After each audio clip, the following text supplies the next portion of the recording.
Late-night television was shaken to its core as Stephen Colbert's interview with Representative Jasmine Crockett descended into chaos.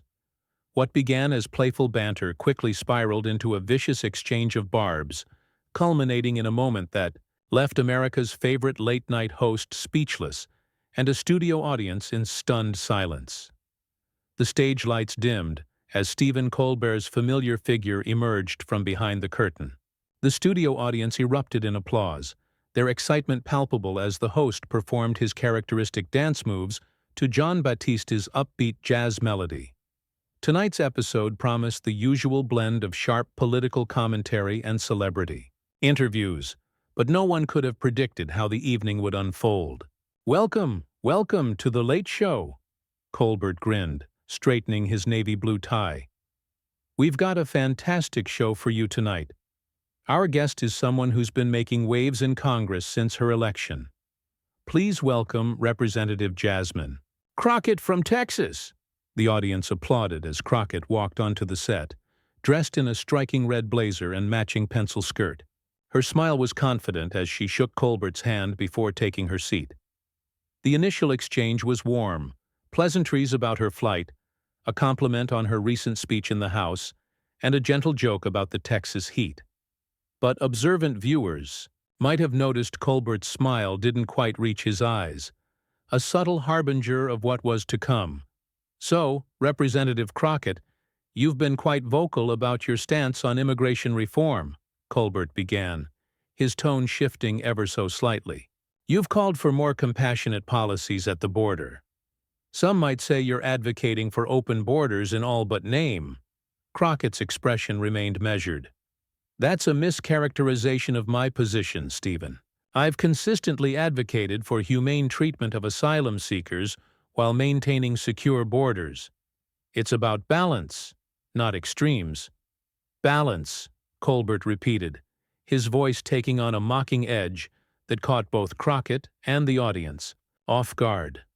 "Like balancing the budget after letting in thousands of undocumented immigrants who strain our social services? That kind of balance?" A murmur rippled through the audience. This wasn't the playful ribbing they'd come to expect from Colbert. This was something sharper, more pointed. Crockett straightened in her chair, her smile fading. "I think you're conflating separate issues," she responded, her voice cool but controlled. "The economic impact of immigration is well documented to be positive over time. These are people seeking better lives, contributing to our economy and contributing by taking jobs Americans could fill," Colbert interrupted, leaning forward. "Come on, Representative. Let's drop the rehearsed talking points. Your district in Texas is facing record unemployment rates, yet you're pushing policies that put American workers last." The audience shifted, uncomfortably in their seats. Behind the cameras, producers exchanged worried glances. This wasn't the script they had prepared for. "That's simply not true," Crockett countered, her voice firmer now.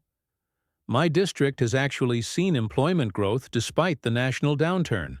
And frankly, I'm surprised you'd resort to such tired rhetoric that's been disproven by economic studies time and again." Colbert chuckled, but there was no humor in it. "Studies funded by progressive think tanks, no doubt. Let's talk about your stance on crime then.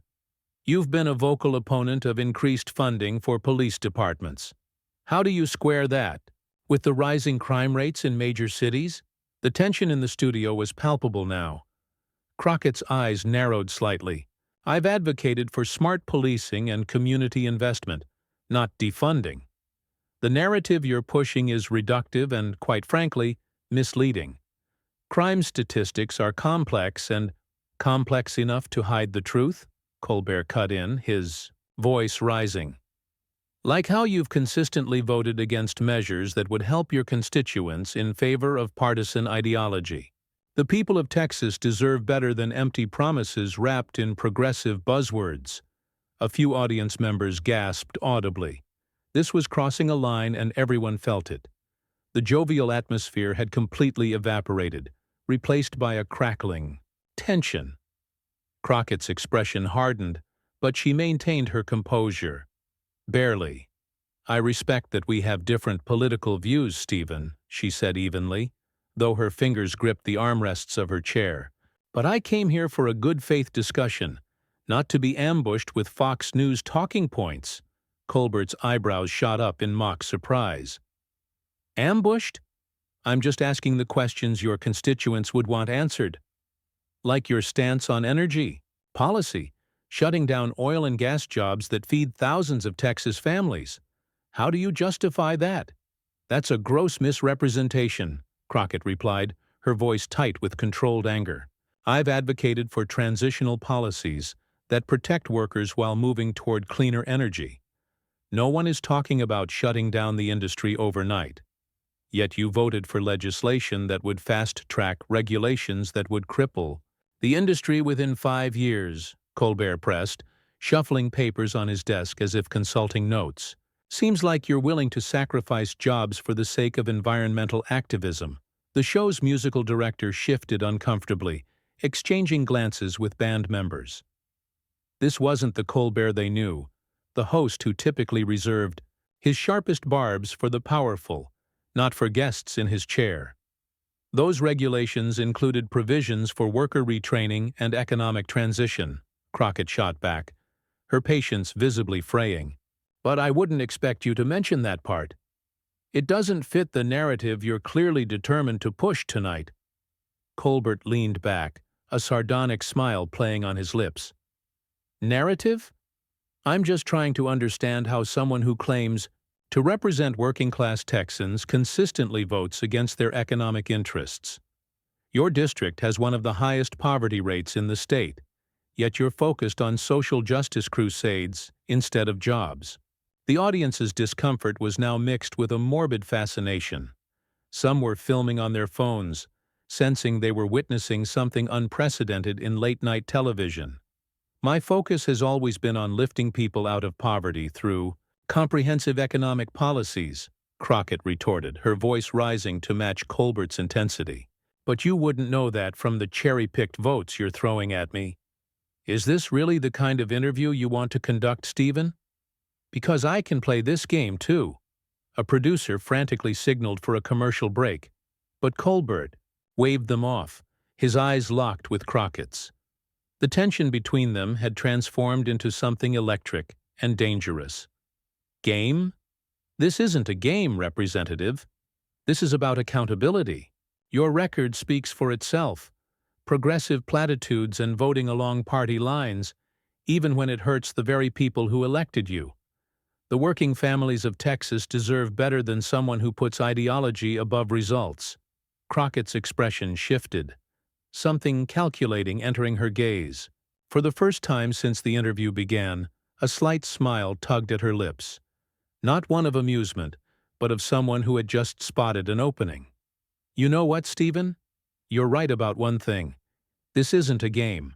And since you've decided to drop all pretense of journalistic integrity tonight, perhaps it's time we both put our cards on the table. The audience leaned forward collectively, sensing a shift in the dynamic. Behind the cameras, producers froze, uncertain of what was coming but knowing they were powerless to stop it. What are you implying? Colbert asked, a note of wariness, entering his voice for the first time. I'm not implying anything, Crockett responded, reaching into her blazer pocket. I'm stating facts. Before coming on your show, I did my homework. I wonder if your audience knows about the private fundraiser you hosted last month for candidates who hold the exact opposite views you're attacking me for tonight. Colbert's expression flickered. Just for a moment, but long enough for the cameras to catch it. Somewhere in the control room a director whispered, "Keep rolling." The studio fell silent as Crockett pulled out her phone, swiping to find something specific. Colbert's momentary lapse in confidence was quickly masked by a forced smile, though beads of sweat had begun to form at his temples. "I think we're getting off track here," he said, attempting to regain control. "We should move on to—" "No, I don't think we will move on," Crockett interrupted, her voice steady and resolute. "You invited me here and ambushed me with distorted versions of my policy positions. The least you can do is allow me to respond." In kind. The audience was transfixed now, the atmosphere electric with tension. Several network executives had rushed to the wings of the stage, conferring urgently with each other but hesitant to interrupt what was quickly becoming the most viral moment in late-night television history. "You see, Stephen," Crockett continued, holding up her phone, "I have here an email sent from your personal account to donors last month. Would you like me to read what it says about the necessary political theater of your show? About how you play to liberal audiences while maintaining valuable relationships across the aisle?" Colbert's face paled visibly under the studio lights. "That's a private communication taken completely out of context," he said, his voice losing its earlier mocking edge. "And frankly, irrelevant to our discussion about your voting record." "Is it irrelevant?" Crockett challenged, leaning forward. "You've spent the last 10 minutes criticizing my stance on immigration. Yet according to this email, you personally donated to 3 candidates who support policies far more restrictive than anything I've opposed." The audience gasped, and someone in the back whistled low. Colbert tugged at his collar, visibly uncomfortable. "My personal donations are separate from my professional—" "You've made your career lampooning hypocrisy in politics," Crockett pressed on, gaining momentum. "Yet here you are, presenting one face to your viewers, while privately supporting the very policies you ridicule on air. How is that any different from what you're accusing me of?" Colbert's famous quick wit seemed to have abandoned him.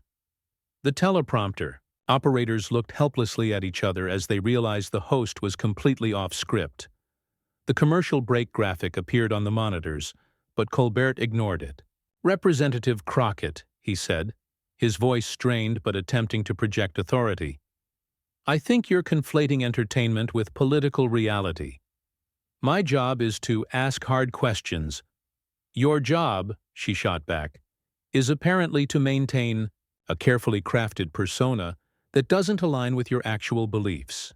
At least I'm honest about where I stand." Murmurs rippled through the audience. Phones were raised throughout the studio, capturing every moment of this unprecedented confrontation. "You've questioned my integrity," Crockett continued, her voice rising with controlled emotion. "You've misrepresented my voting record. You've implied I don't care about my constituents, all while sitting there in your expensive suit, working for a network that profits from the very divisions you claim to lament." Colbert's jaw tightened. "That's an unfair characterization of—" "Is it unfair?" Crockett challenged. "Let's talk about the private dinner you hosted last year for oil executives, the same industry you've repeatedly mocked on your show. I have the guest list right here." She swiped again on her phone. "Interesting reading, especially considering your public stance on climate change." The audience's reaction was instant. A collective intake of breath followed by scattered applause for Crockett's boldness. Colbert's face flushed red, his composure cracking visibly. "Those were personal business relationships that have nothing to do with the content of this show," he said defensively. "And frankly, I'm not the one running for public office claiming to represent constituents." "No," Crockett agreed, her voice ice-cold. "You're just claiming to represent the truth while feeding your audience a carefully curated version of it. At least politicians are expected to be held accountable for their contradictions. Who holds you accountable, Stephen?" The band leader shifted uncomfortably in his seat, exchanging worried glances with the other musicians. This had gone well. Beyond the bounds of typical late-night fare. "I'm accountable to my audience," Colbert retorted, gesturing to the studio crowd. "And they understand the difference between entertainment and political grandstanding." "Do they?" Crockett challenged, turning to face the audience directly. "Do you all know that the jokes you laugh at, the political commentary you applaud, it's coming from someone who privately undermines those same positions? Someone who mocks politicians for the very connections he himself cultivates behind closed doors?" The audience was utterly silent now, captivated by the unfolding drama. Colbert's producers were frantically signaling from offstage, making cutting motions across their throats. The host ignored them, his professional reputation hanging in the balance. "You're making serious allegations based on cherry-picked information," Colbert said, fighting to keep his voice level. "Just as you accused me of doing to you. The difference is, I'm asking questions about your public voting record, not making personal attacks." "There's nothing personal about pointing out hypocrisy," Crockett replied calmly, "and there's nothing cherry-picked about direct quotes from your own emails. Would you like me to continue? Perhaps the part where you describe your progressive viewership as easy marks for advertisers but politically naive?" The color drained from Colbert's face. In the control room, producers were frantically debating whether to cut to commercial against the host's wishes. The network's legal counsel had been called in and was watching the monitor with growing alarm. That's not what I meant in that context," Colbert stammered, losing his composure entirely now. "You've obviously obtained this information through questionable means." "I obtained it from someone who was at that fundraiser," Crockett replied evenly. "Someone who, like me, is tired of the facade. Someone who believes that public figures, whether politicians or entertainers, should be consistent in their private and public positions." Colbert reached for his water glass, his hand visibly shaking as he took a drink. The studio was so quiet you could hear the ice cubes clinking against the glass. When he set it down, his expression had hardened into something rarely seen by his viewers: genuine anger, not the performed outrage that was his stock in trade. "You came prepared for character assassination rather than a policy discussion," he said, his voice low and dangerous. "That says more about your character than mine." Crockett merely raised an eyebrow. "Did I? Or did I come prepared for exactly the kind of ambush you had planned for me? The difference is, I brought facts, not talking points." A tense silence fell over the studio. The audience was utterly still, collectively holding their breath as they witnessed the unprecedented showdown. Colbert's hands gripped the edge of his desk, knuckles white with tension. "You know what's interesting, Stephen?" Crockett continued, her voice deceptively calm. "I actually admired you once. I thought you were one of the good ones, someone who spoke truth to power, who used humor to expose hypocrisy. Finding out about your double life was disappointing, to say the least." Colbert's jaw worked silently for a moment before he found his voice. "You're painting a picture with very broad strokes, Representative. The world isn't as black and white as you're making it out to be." "No, it's not," Crockett agreed. "But integrity isn't a gray area. Either you stand for what you claim to stand for, or you don't." She leaned forward, her expression intensifying. "And right now, your audience deserves to know who you really are." She turned to face the audience directly. "He's not going to tell you about the closed-door meeting he had with tech billionaires last month, where he promised to go easy on their privacy violations in exchange for exclusive content deals. He won't mention that while he ridicules climate change deniers on air. He's invested in 3 separate companies that are major carbon emitters." The audience gasped. Someone shouted, "Is that true?" from the back row. Colbert's face had turned a dangerous shade of crimson. "That is a complete mischaracterization." "Is it?" Crockett interrupted, pulling out a folder she'd kept hidden in her bag. "Because I have the investment records right here. Public information, Stephen. The same kind of research your team should have done before trying to ambush me with half-truths about my voting record." She slid the folder across the desk toward him. Colbert didn't touch it, staring at it as if it might bite him. "You don't get to lecture me about integrity," he finally said, his voice trembling with barely contained fury. "Not when you've clearly come here with the sole purpose of character, assassination rather than dialogue." "That's rich, coming from the man who opened this interview by attacking my character and misrepresenting my positions," Crockett shot back. "The difference is, I can back up every single claim I've made tonight with documentation." She tapped the folder. "Can you say the same?" The tension in the studio was unbearable now. The band had long since stopped playing, and the production staff had abandoned any pretense of controlling the situation. This had gone far beyond a typical talk show interview. It had become a public reckoning. "The American people are tired of the hypocrisy," Crockett continued, addressing both Colbert and the audience. "They're tired of being told what to think by people who say one thing in public and another in private. Whether it's politicians or media figures, don't equate what I do with political power," Colbert interrupted, finding a momentary foothold. "I'm an entertainer. I make jokes. I don't write legislation that affects millions of lives." "No," Crockett agreed. "But you shape public opinion. You influence how millions of Americans perceive political issues. And you've used that influence while privately undermining the very positions you publicly champion." She shook her head slowly.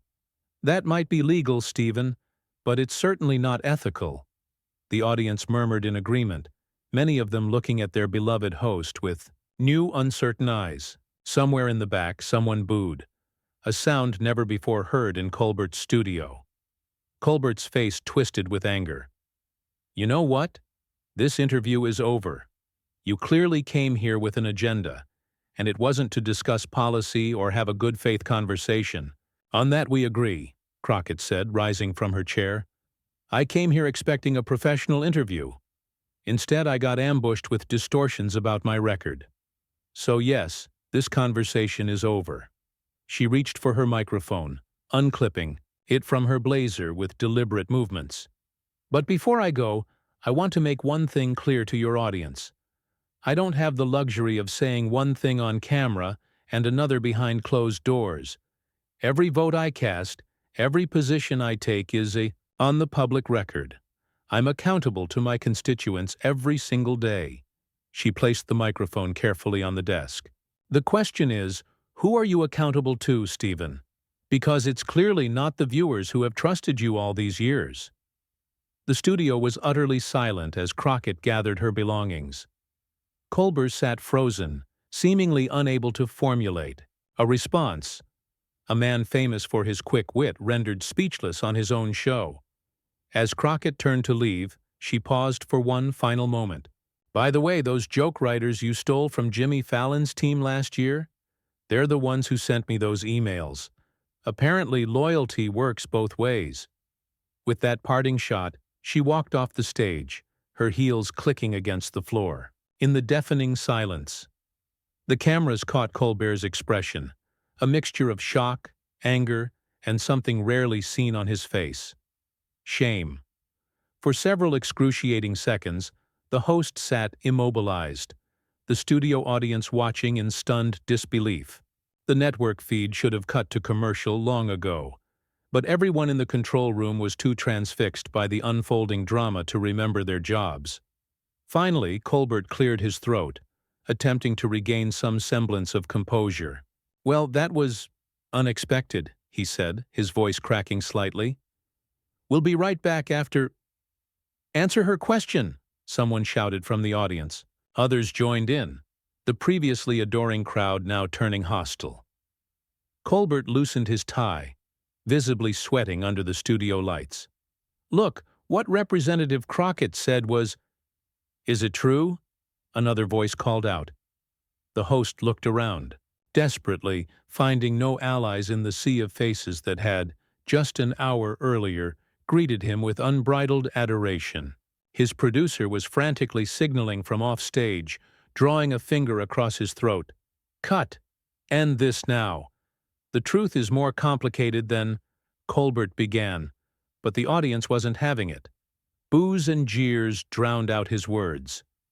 In a final, desperate move, Colbert stood up, raising his hands for silence. All right," he shouted, his carefully cultivated persona crumbling completely. "Yes, some of what she said is true. I've made compromises. I've played both sides. This is show business, and sometimes—" The admission only fueled the audience's outrage. Several people stood up and began walking out. "Cut to commercial, now!"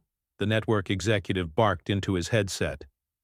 The camera operator, a longtime crew, member who had watched the entire spectacle with growing disbelief, finally obeyed. As the red light on his camera blinked off, he saw Colbert sink back into his chair, head in his hands. The applause sign darkened. The stage lights dimmed. And in that moment, everyone present knew they had witnessed the end of an era in late-night television. The next morning, the confrontation dominated every news cycle, social media platform, and water cooler conversation across America. The hashtag #Crockett vs. Colbert trended worldwide, with millions sharing clips of the explosive exchange. By afternoon, the network had issued a statement announcing Colbert's temporary hiatus to reflect on recent events. Jasmine Crockett's office was flooded with interview requests, but she declined them all, issuing only a brief statement. "Last night wasn't about me. It was about holding power accountable, whether that power sits in Congress or behind a desk on late-night television." 3 weeks later, Stephen Colbert announced his resignation from The Late Show. His replacement was announced shortly after, a young comedian known for her unflinching honesty and transparency both on and off the stage. As for Representative Crockett, her approval ratings soared. The incident had transformed her from a relatively unknown freshman congresswoman into a national symbol of authenticity in an age of carefully crafted public personas. When asked if she regretted her confrontation with Colbert, she smiled and said simply, "The truth is never something to regret.